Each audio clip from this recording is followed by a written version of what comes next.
Hey everybody, this is Grace. And a couple of days ago I made a video about, frugal shopping and frugal living stuff. And I meant to ask a question first, and I didn't. I got on down the road on stuff. At least I think I did. So I was going to make this intro to it, and it's going to be on this same video. But the question really was that about those of us who've lived frugal lifestyles. So those of us who are not new to this world. I'm 57. So those of us who have lived quite a while and have, lived a frugal lifestyle. And now at this point during, this is October 2020, with everything going on in the world today, how many of you feel like like you've been saving for a rainy day? And I know what that expression means. It's usually not what I'm about to say because, well, it only happens when more like every 100 years or so, or has. Really, it's been more often than that. But anyway, for like a pandemic, when you might need that extra money. And how many are you still saying, well, I'm going to still hold on to it when, in fact, it might be better off you might be better off right now if you let go of a little bit of it. For things like I mentioned in the rest of this video, that one I made a couple days ago, and to be able to stay home, stay home, stay safe. Like if you're a vulnerable person, like I have diabetes and an adrenal disorder, getting COVID wouldn't be a good idea. I think I did actually have it, and I'm one of what they call long haulers, and I got it back like in January, early February, and it wasn't real extreme, but I still have symptoms that come up every blue moon. Symptoms of something. Back then, where was testing, and for anybody, where was testing? So I'll never know for certain, and I'm not a healthcare professional. So, but anyway, really, for some people, it may be that if you are working from home, you do see you have to start spending more money for things. And are you doing it, or are you putting a lot more stress on yourself? Or do you even see it that way? You see that the stress would be to spend the money, but could the stress be because you're not? You see what I'm saying? And for some of us, at this point, maybe earlier in life, we had to live a frugal lifestyle. Had to. We didn't have enough money to survive otherwise. But as we got older, and maybe we don't. And it's very difficult to give up that mindset. I know it is. Believe me, I know it is. I even have trouble because I'm a homemaker now, and on and off I have been throughout my life. But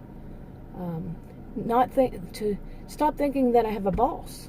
Again, I have a difficult time not thinking I have to rush and hurry.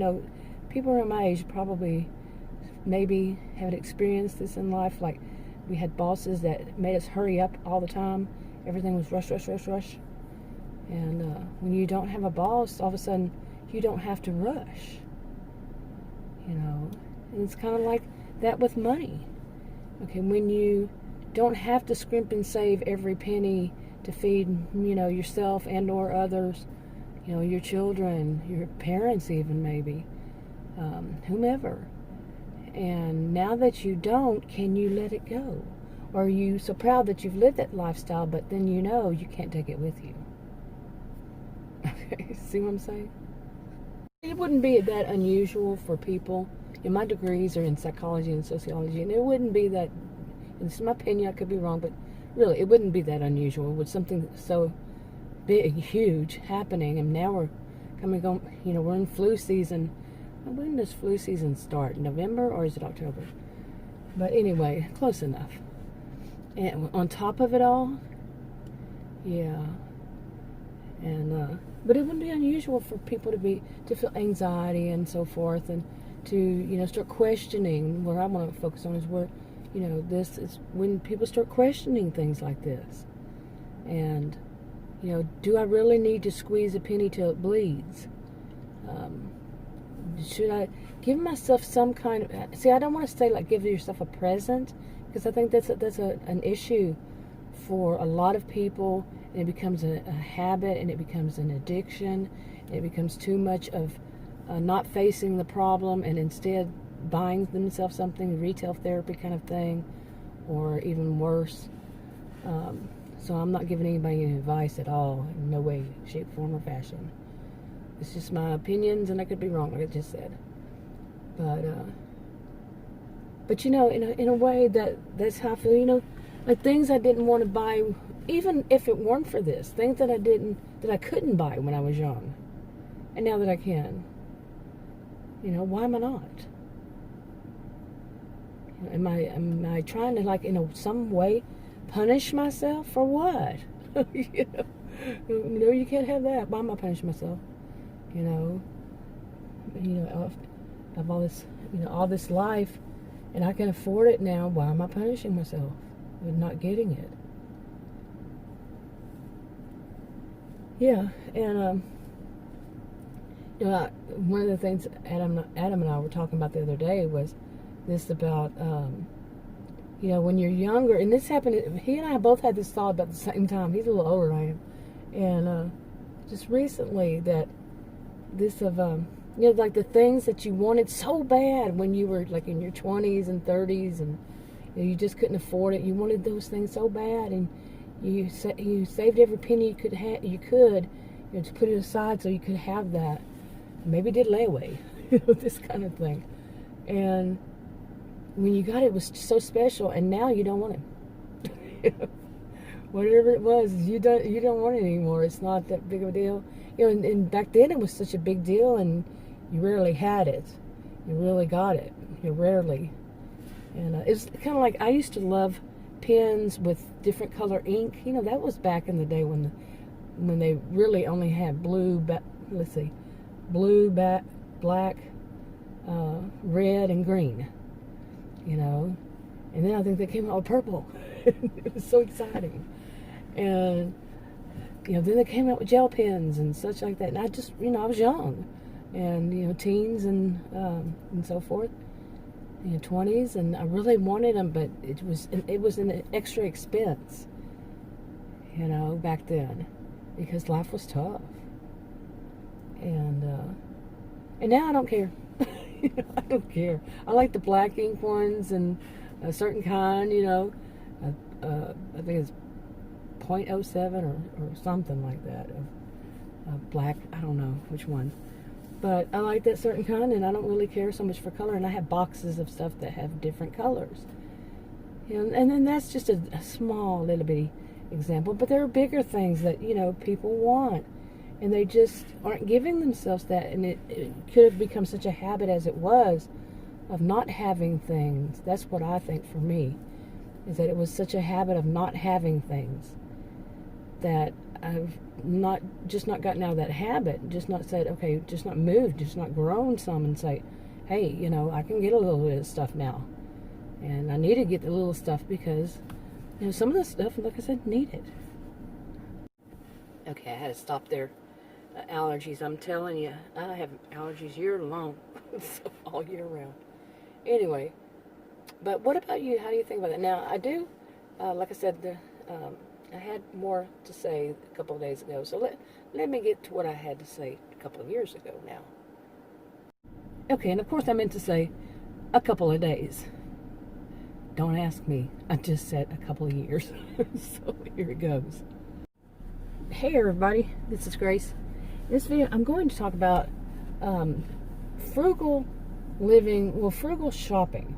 Okay, now people who live frugal, and not cheap, but frugal, and or try not to be cheap, and when they order things online. Okay, and I've mentioned some of this in the last video I just put up today. It's October 17th, and I don't know when I'll put this one up, but because I have one more after it. Anyway, and I have this on my mind because, during this pandemic, since sometime in March, I started, but even before then, I ordered usually everything online, like groceries and such. And certain things we'd order through Amazon, Just depended. And then since then, we've found other places. We did other places too. But I would go shopping too, because I used to do quite a few shopping videos, especially like Dollar Tree. I've not been to Dollar Tree since sometime around then.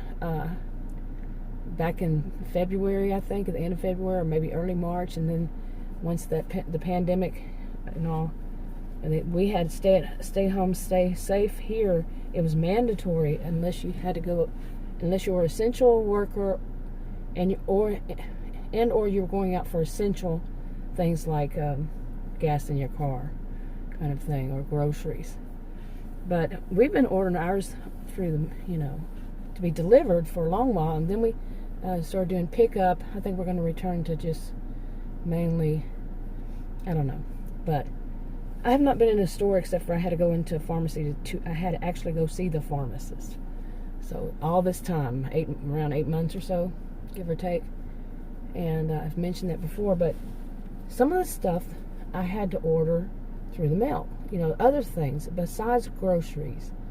And it's been an interesting thing. Even before then, when we would order stuff, the things that would come in, through the mail, I don't know whether it's just the mail service here, but some of them would be crushed. Like Adam ordered filters for our AC filters, and they're expensive. And he got a box of them this time. I think they're big. They're not the usual ones you can go to Lowe's or Home Depot and buy, and they're real cheap, but no, these were expensive. Really. And it came in and looked like somebody had stepped on them. A big box, real big box. Like somebody had just stepped right on them. And we keep having things, we have had them before and we have them since. And, and that's a lot of trouble to try to, during a pandemic, to try to return them, whatever. And I tried on a few things to find where do we, write a complaint and how do we get a refund for it and all that. Couldn't find them. Couldn't find anything on it. Seriously. Various places we've tried before and since. Okay. And, yeah. Okay, to get it a little deeper, like I remember some people saying that they were ticked off, and this was kind of like in the beginning of this. This was online. People, I kind of know or knew, yeah, let's just say that, in a group. And, I have other people that I knew that they were on that group too and everything, and in different ages. And they were complaining because places like Walmart, when this first started, Walmart had, I don't know if they still do this. They have, you only go in certain directions, and like they have arrows that point which direction you can go to try to keep people socially distanced. And they had blocked off things that weren't necessities. Now, this is here in Texas, and it was during the time where it was all about essentials. Oh, my alarm's going off. Anyway, and people were getting ticked off because they had the clothing sections marked off. All right, and my thought was, what are you trying to say, that you don't have enough clothes to wear? That you don't have any from leftover from last season, or you just have to have that season. Now, here's the thing. At one point, I realized I really didn't have enough to wear for summer, and so I ordered stuff online. And the way I was looking at it is, it's like it was through Amazon, and these are people, who work around the same people. And anyway, yeah, and I got paid for that. So I ordered these stuff, and they came in like one piece at a time. And then I ordered from Lane Bryant, and they came in like one piece at a time. So it was a bunch of different times stuff would be delivered. Okay, but the ones that I got from Amazon, I was really ticked off. When they came in, I always wash anything before I wear it. And especially, when I would buy them in a store, who knows who tried them on? I don't like that. So I do prefer ordering stuff because, they come, nobody's tried them on. They come in the original package. But anyway, so I got these things and I washed them, and they were so, the material was so thin. I watched it once and you could see right through it. I'm not histrionic, so I don't like that. No, it was so thin, and like one of them had a little, like kind of like, I don't know even know what you would call it, a little trim around the end of it. It wasn't lace, it was some other kind of thing. And both sides, on the sides, they tore after I wore them once. There's nothing I'm doing for them to tear. And, they were, I couldn't touch the stuff, I couldn't feel it. They weren't expensive, they were clothes for the summer. You had to wear around the house, go outside. I wasn't going to be going anywhere.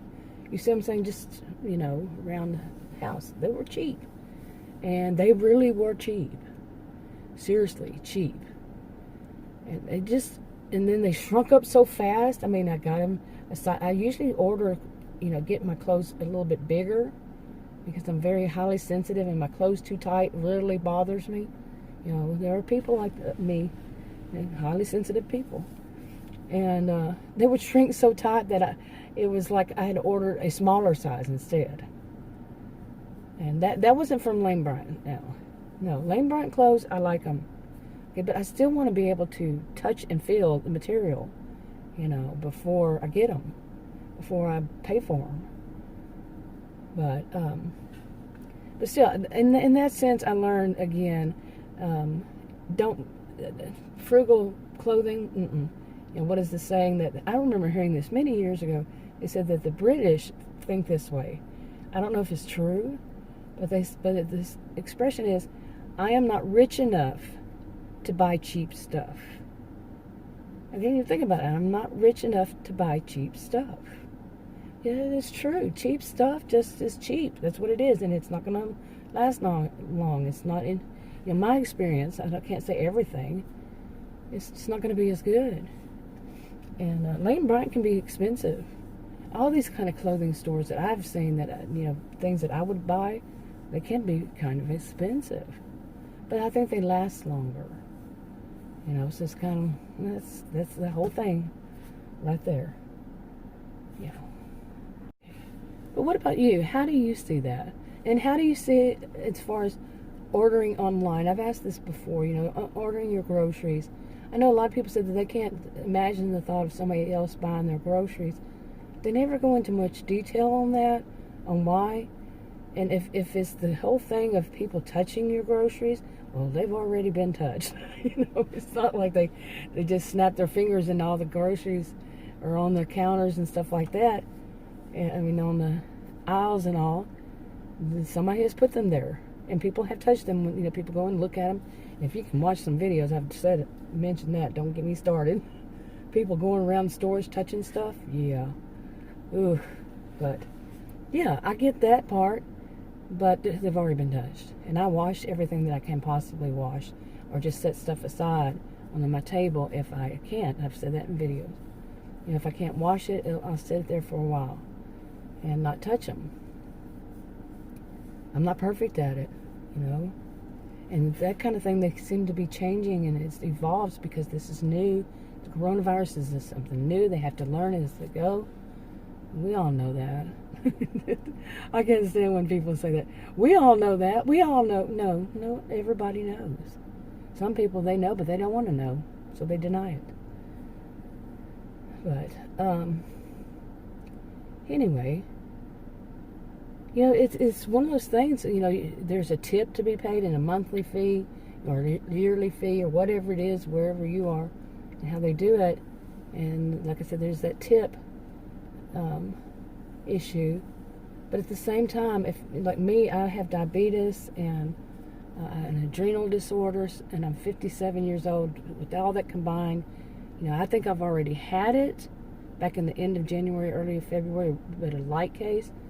But still, it puts me at risk. And they're saying now that you might be able to get it again. They don't know. It's just, how many months has it been? So to me, it's worth it because, I know how people are here, how they were before, and I would say that I want to go shopping outside of here because I call it Narcissismville. And it's just areas. It's not the whole place, but just areas, and it's not everybody, of course. But, getting people to respect, like, I just went today. I have a video that maybe I'll put it before this. But we went to go get gas and in my SUV, and it was in a Kroger thing, and they were kind of tight, and nobody was wearing masks. It's mandatory in Texas to wear masks when you're in public. And no, it doesn't say unless you're outside. It does not say that. As far as I know, no.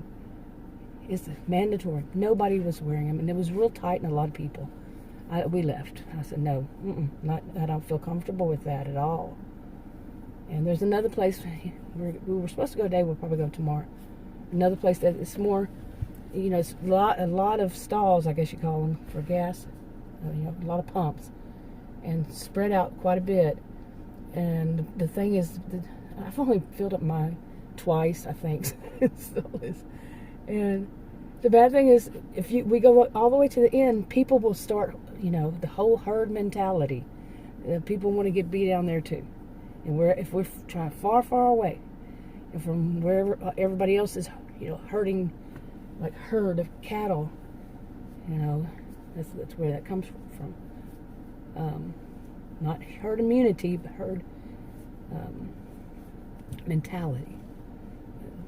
That's for some of it. Some think that it's just the way people think, but it is. That's the same thing. Anyway, I need to go in. My alarm. I need to go take my alarm keeps going off for my blood pressure and medication. But anyway, yeah. I prefer that. I don't like being around people, and then when that happens, the person who drives up is not going to have a mask on or face covering. Hey, let me come get right next to you and not. No, thank you. You put other people's lives at risk doing that. They do. That's the way I see them. And I'm not allowing you to do that to me. So, I know a lot of people have different views. That's mine. No. Okay. Anyway, wrapping up. Talk to you on another video.